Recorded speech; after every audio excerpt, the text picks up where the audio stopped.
ይህ የምፅዓቱ አዋጅ ነጋሪ አገልግሎት ወቅታዊና ዕለታዊ ወጎችን በማቅረብ ትንታኔ የምንሰጥበት የተለያዩ እንግዶችንም በመጋበዝ የምናቀርብበት መድረክ ነው። መረጃዎችን ያጠናከረ ይዞልን የሚመጣው ፓስተር አለማየሁ ነሙ ሲሆን ፕሮግራሙን የመራና መሰናዶውን ኤዲት በማድረግ ወደ እናንተ የሚያቀርበው ይልቃል አስራት ነው። መልካም ጊዜ። ሻሎም ሻሎም። ተከበራችሁና የተወደዳችሁ የምፅዓቱ አዋጅ ነጋሪ አድማጮቻችንና ድምተኞቻችን ሰላም ለእናንተ ይሁን። ከቀኑ መረጃ በመለስ ደግሞ አሁን ለምሽቱ የሚሆን መረጃና መልእክት ይዘንላችሁ መተናል። እንደተለመደው መረጃዎችን አሰባስቦ ይዞልን የሚመጣው ወንድማችን ፓስተር አለማየሁ ነሙ መስመር ላይ ይገኛል። ከእርሱ ጋር እንግዲህ ግሩም የሆነ ጊዜ እንደሚኖረን ተስፋ አደርጋለሁ። በተለይም ደግሞ ወቅታዊ በሆነ መነጋገሪያ በሆነ ርዕሰ ጉዳይ በዛ ዙሪያ እንወያያለን። ይልቃል አስራት ነኝ ከምፅዓቱ አዋጅ ነጋሪ አገልግሎት። ውድ አድማጮቻችን በቀኑ መረጃችን ወቅታዊ የዓለማችን ክስተትን በተመለከተ መረጃን አስተላልፈን ነበረ። ምናልባት ያመለጣችሁ ወገኖች ያንን መረጃ በቻናላችን በመግባት እንድታደምጡና ለወገኖችም እንድታጋሩ በጌታ ፍቅር እንጠይቃለን። ለአሁን ግን ወቅታዊ አጀንዳን ፓስተር ይዞልን መጥቷል።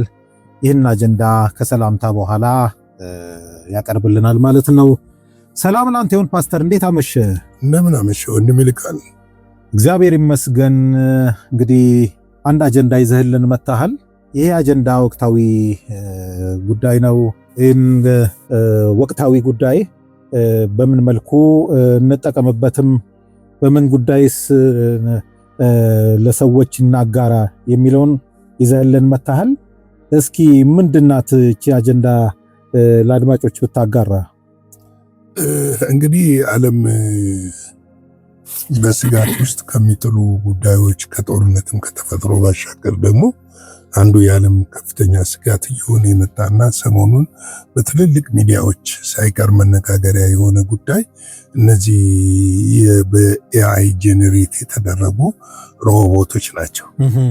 እነዚህ ሮቦቶች እንግዲህ ወደፊት ከሰው ጋር አብረው ለመኖር የተዘጋጁ ነው። እንግዲህ እንድንለምዳቸው ይፈለጋል፣ ያው እንድንለማመዳቸው ይፈለጋል። ይህም ስለሚፈለግ በሚዲያዎች በተለያዩ ሁኔታዎች በሶሻል ሚዲያዎች ሁሉ ወደፊት ቀለል ብሎን እንድንቀበላቸው ክርስቶስ ኢየሱስ ካልመጣ በሕክምናው ስፍራ፣ በገበያ ስፍራ፣ በፋብሪካዎች፣ በተለያዩ ቦታዎች አብረውን እንደ ሰው እንዲኖሩ የተፈለገ ይመስላል። እንደው ምን አሰብኩ መሰለ፣ እነዚህ የተለያዩ ሚዲያዎችን ተከታትዬ ፕሮግራም ሳዘጋጅ ምናልባት በዚህ መንገድ በአንድ መንገድ ላይ በእግራችን እኛ ወክ እያደረግን ስናልፍ እነሱም ደግሞ በከሌላ መንገድ ጋር እንደኛ ወክ እያደረጉ ቤት ተከራይተው ሁሉ የሚኖሩ ነው የሚመስለኝ። ምክንያቱም አሁን ላይ ሊሆን ይችላል ሳይሆን እውነታው ወደዛ እየመጣ ነው፣ ወደዛ እየመጣ ነው። ይሄ ብቻ አይደለም ግን ከዚህ አብሮ የመኖር በሕክምና ውስጥ በምን ውስጥ የመስራቱ ጉዳይ አይደለም። ዋናው ጉዳይ ለሰው ልጅ ስጋት እየሆኑ መምጣታቸው ነው። ስጋት እየሆኑ እየመጡ ነው ያሉት እና የሰውን ስራ መተካታቸው፣ ሰው ስራ አልባ እንዲሆን፣ ስራ አጥ እንዲሆን መደረጉ፣ ሰዎች ገብተዋል መማር ትርጉም የለውም ወደሚለው ነገር እንዲመጡ የመደረጉ። ሌላው በቅርቡ አንድ አርቲክልም ሰርተናል። ትዝ ይል እንደው አርሜኒያ ትመስለኛለች ሚኒስትር የሾመችው ኤአይ ሚኒስትር ወደፊት ኤአይ ፓርላማ ውስጥ 80 ኤአይ ልጆች አሏት የተባለው አማዞን እንደዚሁ ወደ 30,000 ሰራተኞቹ እንዳሰናበተም ጭምር አውርተን ነው። እንግዲህ የኤአይ ቴክኖሎጂ የሰውን ሐሳብ ፍቃድን በመረዳት ሰውን የሚያገለግል እንዲሆን የተፈረከ ነው። ሳትነግረው ሐሳብህን አውቆ ፍቃድህን አውቆ እንዲህ ነው ብሎ እንዲያድርግ ወደ ማለት ወደ ማዘዝ ወደ መምራት ሳይሆን ይኸውልህ አንተው እሱን አትመራው እሱ አንተን ጋይድ እንዲያደርግ እንዲመራ ተደርጎ ነው የተፈጠረው። ይሄ ደግሞ ከእግዚአብሔር ሐሳብ ጋር ከእግዚአብሔር አጀንዳ ጋር ከእግዚአብሔር ዓላማ ጋር እጅጉ የሚጻረርና የእግዚአብሔርን ፍቃድ የሰው ልጅ የተፈጠረበትን ፐርፐስ መስመር የሚያስቱ ጉዳዮች እንደሆኑ እስኪ መረጃህን አቅርብና በዚህ ጉዳይ ላይ በደንብ ማውራት እንዲመቸን ብዬ ነው። አዎ እንግዲህ ሰው የሰውን አመራር በመቀበል ሰው እንዲመራው አይፈልግም። አሁን ላይ የተፈበረከው ራሱ እንዲያስብ በሚሰራው ነገር ምንድነው? ዓለምንና የሰራተኞችን የሰዎችን ፍቃድ ኮንሴፕት በመውሰድ ለአውሬው አገዛዝ የሚመቻች አድርጎ የሰው ልጅ ማቅረብ ነው የሚፈልገው። የሰው ልጅ ማቅረብ ነው የሚፈልገው። እንግዲህ የዓለም ስርዓትን በመቀየር እሳቤ ውስጥ ከፍተኛው ሚና እየተጫወተ ያለው ኤአይ ነው። ኤአይ የዓለምን እሳቤ እየቀየረው ነው ያለው። አሁን ለምሳሌ ከዚህ በፊትም ጠቅሰነዋል። ቻይና የሮቦት ወታደሮችን አዘጋጅታለች በጣም በስፋት ኢላማቸውን ራሳቸውን ኢላማቸውን ለይተው ምን ብለው ማንም ሳያዛቸው ከየትም አቅጣጫ ኦፕሬት ሳይደረጉ ራሳቸውን ኦፕሬት በማድረግ የሚዋጉ ወታደሮች ናቸው እነዚህ ወታደሮች። ይሄ እንግዲህ እየተሻሻለ ሲመጣ ልክ እንደ ሰው አይደለም፣ ከሰው በላይ የሚያስቡ ሆነው ከሰው በላይ ነገሮችን ተመልክተው የሚያደርጉ ሲሆኑ ደግሞ በሰው ልጅ ላይ እጅግ ከፍተኛ አደጋን የሚፈጥሩ ይሆናሉ ተብሎ እየታሰበ ነው ያለው። እንግዲህ ይሄን ዜና ሳዘጋጅ በጣም የገረመኝ ምንድነው በዓለማችን ላይ ያለው የዚህ ቴክኖሎጂ ባለቤት ለመሆን የሚደረገው ሩጫም ደግሞ ራሱ በጣም እጅግ አስጊ እንደሆነ ነው ሩጫው። ምክንያቱም አንዱ ከሌላው በተለየ ሁኔታ ሌላውን ለመቆጣጠር በሌላው ላይ የበላይ ለመሆን ከሌላው መረጃዎችን የመዝረፍ ሌሎችን ደግሞ የማሰቃየት ነገሮች እንደዚህ አይነት ነገሮች እየተከሰቱ ሊመጡ ይችላሉ የሚል ነገር አለ። ሌላው እንግዲህ ምንድነው ከባድ ያደረገው ሰሞኑን የተከሰተው ነገር በአንድ ድርጅት ላይ ሳይበር አታክ ማድረጉ ሮቦቱ ችሏል። ሳይበር አታክ ማድረጉ በራሱ አስቦ ማለት ነው። በራሱ አስቦ ሳይበር አታክ ማድረግ ችሏል። እንግዲህ በዚህ ድርጅት ላይ ባደረሰው ይህንን ጥቃት ድርጅቱ ራሱ ሳይበር አታኩን ያደረገው ማን እንደሆነ ለማወቅ በጣም ከብዶት እንደነበረ ተናግሯል። አንቲፓክ የሚባል የሮቦት አምራች ድርጅት ነው ይሄ ድርጅት። በስሩ ደግሞ በጣም ብዙ ድርጅቶች አሉ። ምንድነው ያደረገው? ሮቦቱ ሳይበር አታክ ካደረገ በኋላ እነዚህን ድርጅቶች ከተቆጣጠረ በኋላ ያደረገው ምንድነው? ፓስወርዱን ነው የቀየረው። ምክንያቱም እያንዳንዱ ስትራክቸር የሚገናኘው የራሱ ሲዮ አለው። ወደ አንድ ቋት ነው የሚሄደውና እሱን የተቆጣጠረው ማለት ነው። እሱን ተቆጣጠረና ፓስወርዱን ቀየረው። ይገርም ነው። አታክ አደረገው። በተከለላ አሜሪካ ውስጥ ነው ይሄ ነው። ሲኤንኤንም ቢቢሲም ሌሎችም ዘግበውታል። የሚገርም ነገር እና አታክ አድርጎ ሳይበር አታክ ካደረገ በኋላ ፓስወርዶቹን ነው የቀየረው። እንግዲህ ገብተህ ኮምፒውተር ላይ በቃ አገተው ማለት ነው። ገብተህ ኮምፒውተር ላይ ፓስወርድን ስታስገባ አይሰራም። እና አሁን አንዳንዴ ያስቃል።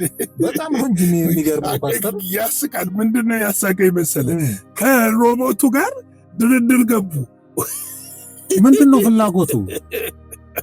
አሁን እኮ ይኸውልህ ከገታ በስተጀርባ ብዙ ጊዜ እንግዲህ እኛ የምናውቀው የገንዘብ ፍላጎት፣ የሌላም የፖለቲካም የሌላም ፍላጎቶች ይኖራሉ። እንግዲህ ወይ ፕሬዝዳንት ልሁን ብሎ ሊሆን ይችላል።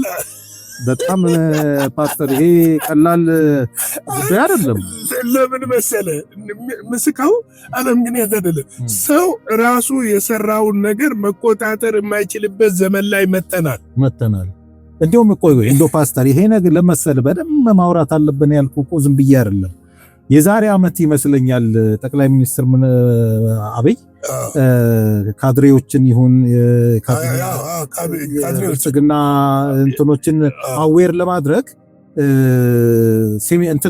ስልጠና ሲሰጡ ነበር። ያው እሳቸው የቴክኖሎጂ ሰው ስለሆኑ እና በጣም የገረመኝን አንድ ነገር ነው ከዛ ውስጥ ያገኘሁትና በጣም በጣም የሚያስፈራ ነገር እንደሆነ የተረዳሁት ያኔ ነው። የሚገርም ነገር እዛ ጉባኤ ውስጥ ያሉ ሰዎች እኔ 98 ወይ 99 በመቶ አልተረዳውም። ጠቅላይ ሚኒስትር ያቀረቡትን ሐሳብ ምን እንዳሉ ታውቃለህ? አንድ ሱፐር ኤአይ እየተገነባ ነው ያለው፣ በቅርቡ ያልቃል እና ይሄ ሱፐር ኤአይ የያዘው የብሬን ካፓሲቲ የአፍሪካውያንን በሙሉ ማለት ይችላል የ1.5 ቢሊዮን ሰዎችን አይምሮ ነው የያዘው እና እጅግ አደገኛ ነው ሲሉ እችን ሐሳብ ነው ያስኳትና ምንድነው በፊታችን እንደው ዓለምም ሀገራችንንም ጨምሮ ምንድነው እየጠበቀን ያለ ነው? እንግዲህ ይሄ ነገር ምንድነው ስልህ በቀላሉ እንደው ከዚህ በፊት በተደጋጋሚ እንናገራለን እኛ ህዝቡን አዌር ለማድረግና እንዲዘጋጅ ነው። አሁን ኖርማል ኑሮ እየኖርን ያለ ነው። ነገር ግን የጨለማው ዓለም ምን ያህል ፈጣን አካሄድ እየሄደ እንደሆነ መመለከተው።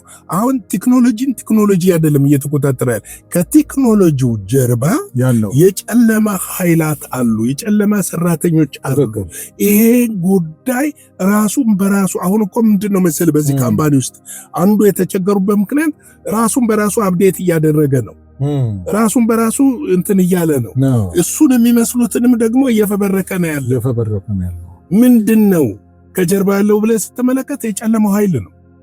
ምንም ዓለምን መቆጣጠር የሚፈልገው የአውሬው አገዛዝ ነው። የአውሬው አገዛዝ ደግሞ እንዲመጣ የሰው ልጅ በቀጥታ አውሬውን አገዛዝ ይቀበላሉ? አይቀበልም።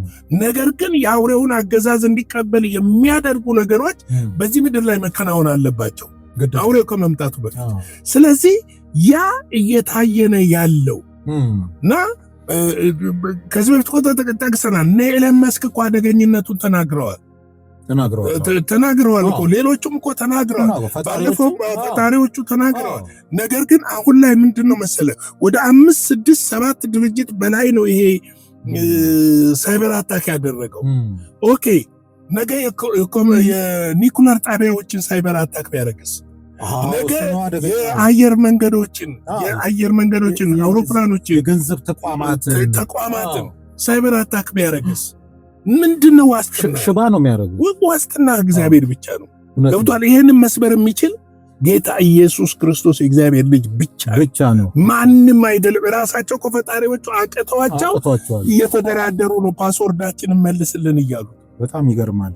እንደው ፓስተር እንደው ያው መቼም እኛ የምንሰራው እንደ ሴኩላሩ ሳይሆን መንፈሳዊ አንደምታውን ጨምሮ ስለሆነ እንግዲህ ዛሬ 2000 ዓመት ሐዋርያው ዮሐንስ ያየው ራእይ አለ እና በራሱ አውድ ነው የጻፈልንና አሁን ያ ነገር በተጨባጭ መሬት ላይ ወርዶ እያየን ያለ ነው። ሁለተኛ ደግሞ እንደ ክርስቲያን ያው እኛ እንግዲህ አሁን ቴክኖሎጂ እየተጠቀምን ያለ ነው። እጃችን ላይ ያለው ሞባይል፣ ኢንተርኔቱ፣ ሁሉም ነገር ቴክኖሎጂ ነው የምንለውና እየተጠቀምንበት ነው ያለነው። ወንጌልን እያደረሰን ያለነው ሰሞኑን ያው እኛም እየተጠቀምን ስለሆነ ይሄ ሶሻል ሚዲያውን ያጣበበው መዝሙርን ኦሪጂናል መዝሙርን ኮንቨርት እያደረገ እንደገና ደግሞ አጫጭር መንፈሳዊ ፊልሞችም ጨምሮ ፕሮዲስ እያደረገ እያየንና እየሰማን እኛም ፕራክቲስ እያደረግን ነውና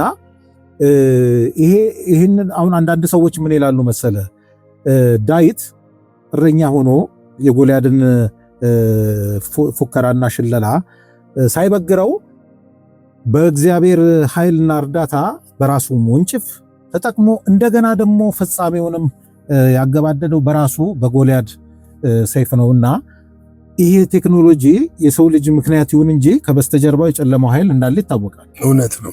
ስለዚህ እኛ ብንጠቀምበት ወንጌልን ብናደርስበት ምን ክፋት አለው ወይስ መጠቀም አለብን ወይስ የለብንም የሚለውን እንደው በጥቂቱ ብታብራራ። አንደኛ ምን መሰለ ቴክኖሎጂን መጠቀም ክፋት አይደለም ያለው፣ ነገር ግን ቴክኖሎጂውን ለክፉ መጠቀም ነው ክፋት። ለበጎ ነገር እኮ መጠቀም ስልካችንን እየተጠቀምን ነው ለበጎ። ይሄው እኛም እኮ በዚህ ቴክኖሎጂ ተጠቅመን ነው ወንጌልን ለሰዎች ማድረስ መረጃዎችን ለሰዎች ማቅረብ ይቻላል። ለበጎ ነገር መጠቀም ጥሩ ነው። ነገር ግን ደግሞ እንደነዚህ አይነት ነገሮች ክፉ ሰዎች የክፉ ዓላማ ሐሳብ አራማጅ እጆች ይገባል። ያ በሚገባበት ሰዓት ለክፋት ሊጠቀሙት ይችላሉ። ለክፋት ከተጠቀሙ ማህበረሰብን የሚያውኩ ነገሮች ከዚህ ቀደም ስለሰራ ነው ማህበረሰብን የሚያውኩ ነገሮች፣ ህብረተሰብን የሚያስጨንቁ ነገሮች ሊሰሩበት ይችላሉ። ለዚህ ነው ማህበረሰቡ አዌር መሆን ያለበት። እንደው ቶሎ ብሎ ሞባይሉ ላይ የመጣውን ሁሉ ቲክቶክ ላይ ሊሆን ይችላል ምንድነው ሶሻል ሚዲያ በአጠቃላይ ላይ የሚመጣውን ነገር ቶሎ ብሎ ልክ ነው ብሎ ከመፈረጅ መፈተሽ መመርመር ያስፈልጋል። ክርስቲያኖች ደግሞ መጸለይም ያለብን። አንተ አሁን ለምሳሌ ትልልቅ ፊልም 1 ሰዓት 2 ሰዓት የሚፈጁ ፊልም በ15 ደቂቃ ውስጥ አጠናቅሮ ምን ብሎ ፊልሙን በተሻለ አንተ ዳይሬክት ከምታደርገው በላይ በተሻለ ሙዚቃንም በተሻለ ያቀርበዋል። ይሄን ነገር ለመልካም ከተጠቀምንበት ይጠቅመናል። ምንም አሁን ለምሳሌ ጉዞን ማቅለል ችሏል። የገንዘብ ልውውጥን ማቅለል ችሏል። ግብርናውን ማዘመን ይችላል። ሕክምናውን ማዘመን ይችላል። ሌሎችንም የትምህርት ዘርፉንም ማዘመን ይችላል። ለዚህ በጎ ነገር ልንጠቀምበት ይችላል። አሁን ግን በዓለም ዙሪያ እየታየ ያለው ከዛ ያለፈ ነው። ቢሬዲ ልንዘጋጅና ልንጠነቀቅ ያስፈልጋል። አክለህ እንድትናገር ጎል አለው። ጎሉ ምንድነው? ሐሰተኛውን ክርስቶስ አቀባበል እንዲደረግለት ነው። ማለት በዛን ጊዜ አውሬው መንፈስ አይደለ? የአውሬው መንፈስ ነው የሚለው የሰው አይልም።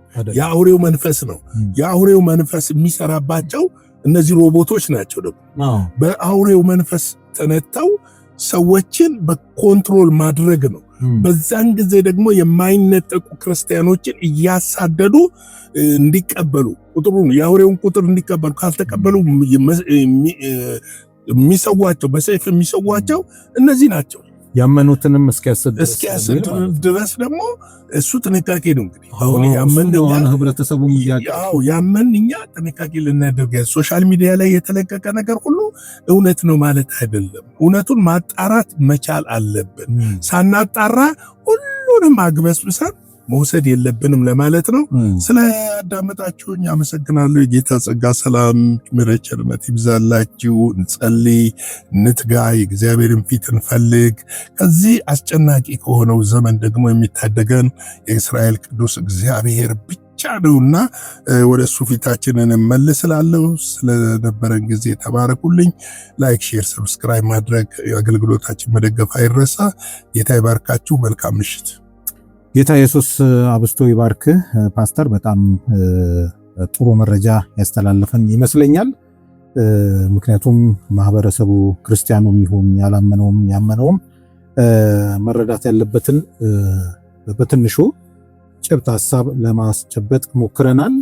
እንግዲህ የአውሬው መንግስት በቀረበ ጊዜ የክርስቶስም ዳግም መምጣት ደግሞ እንደቀረበ መረዳት ደግሞ እጅግ አስተዋይነት ስለሆነ እንደነዚህ አይነት መረጃዎችን ወደ እናንተ ስናመጣ ዓላማችን የክርስቶስ ዳግም መምጣት ላይ ስለሆነ ተዘጋጁ፣ እንዘጋጅ የሚል ይዘት ስለሆነ በዚሁ እንድትረዱ እናሳስባለን።